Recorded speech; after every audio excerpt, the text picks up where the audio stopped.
Good afternoon. Welcome, everyone, to First and Right television. We're discussing today the status of the corporate siege over the realm of right. Now, for 3 years, we're currently taking stock where the siege is at today. We describe the corporate siege as three-pronged, a tripolar siege, if you will. The tripolar siege,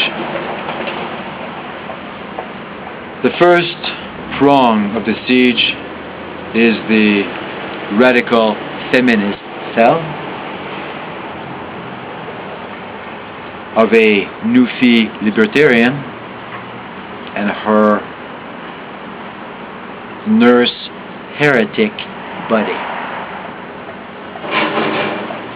The second cell is the terror cell of David Ayer and Lynn McAdams of Air India Flight 182, Air India Flight 301, and CP Air Flight 003 to Tokyo Narita Airport.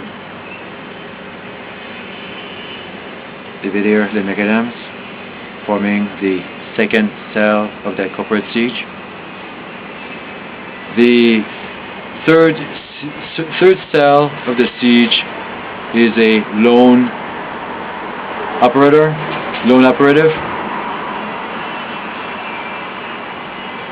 an undocumented outlaw,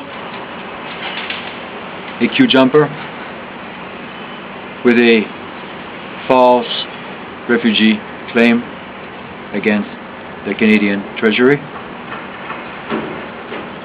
Those are the three cells that we described to you, forming this siege, where when one cell has been counter-squared, there's always the lone renegade who's out for unspecified benefits.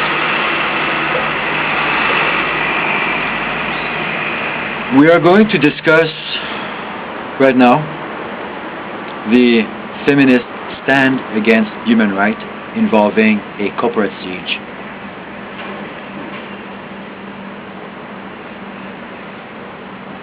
It may not be unfair to assert that two women on a alcohol-fueled gambit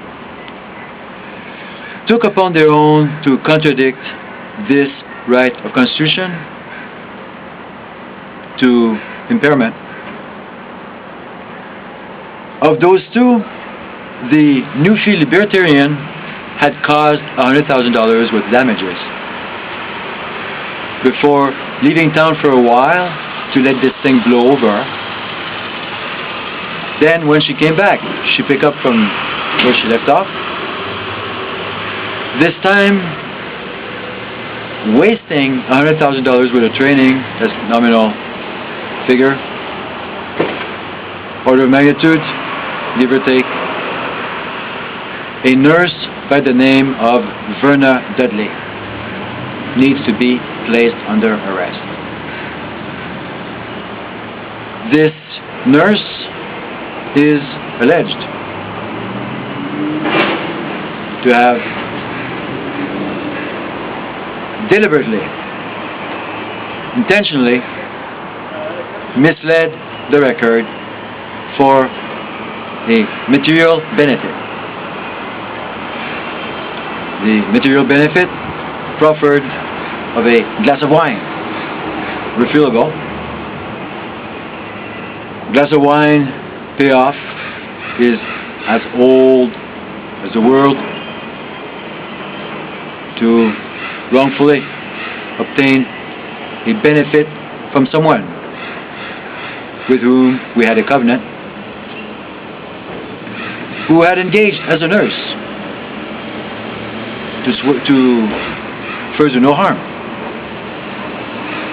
to have that nurse engaged in a quid pro quo, to knowingly mislead the record by falsely claiming that someone's facial organic growth had been caused in criminal code violation. A heretic claim, to be sure, was made by more than one person. At least none was Nurse Dudley, who was sworn to us, not only as a nurse, yet in a covenant with us. We had an agreement with that nurse for a glass of wine. That agreement was breached when Nurse Dudley accepted a glass of wine proffered to her to knowingly mislead the record. Today's reflection on First and Right television. Today's reflection is it true? Is it true that Dudley accepted a glass of wine benefit to knowingly mislead the record? Is it true? And if it is true, we have a nurse who needs to immediately surrender her practicing rights and understand that her oath of ethics is completely invalid and that in fact she violated the criminal code when she knowingly misled the record, if only towards an insurance company or corporate associates. Misleading the record is a criminal offense, and of that Dudley stands accused and is found culpable. To whom we say, Dudley, there's a price to be paid. We expect you, Dudley, to pay that price immediately. Dudley, we recommend to you to reference Jacinta Saldana as an example of what a nurse does when a nurse is found, good or bad, in breach of one's oath of ethics. Dudley, I hereby reference Jacinta Saldana for example of what it is.